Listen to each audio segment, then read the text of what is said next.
Great. Well, nice job assessing Peter. I think you were right on with your diagnosis there. Thanks. He's got a pretty good history for possible peptic ulcer disease, and his exam is reassuring against anything else more serious going on.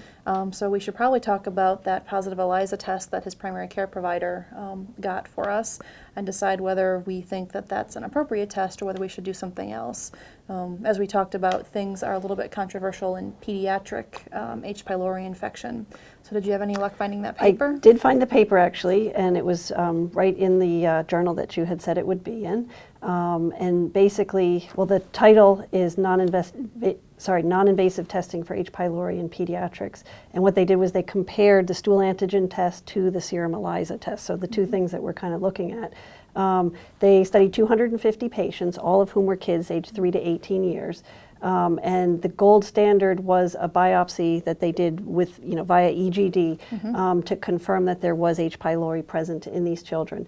And so what we found was that with the serum ELISA test, there was a likelihood ratio of 4.52 that the patient that test would show that the patient had H. pylori. But with the fecal antigen test, the likelihood ratio is up to 50.6. So really a much stronger result with the fecal antigen test.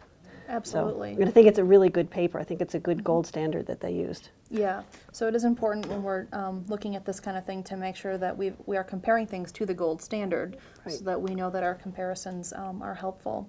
So good. So this is what I remember the paper proving. Yeah. So why don't we go back, if you can talk to Peter and his mom about doing a fecal test and what that means with stool collection. Okay. And I will call the primary care provider and let him know what we found as well. Okay. And then if his stool test comes back positive, we'll go ahead and treat him, won't we? Definitely. Great. Should I talk to him about treatment today or hold off until we have the test results? Why don't you hold off, just Okay. because the treatment can be a little bit complicated. Okay. So we won't overburden them today. Great. Okay. All right, I'll go talk to them. Thanks. Okay.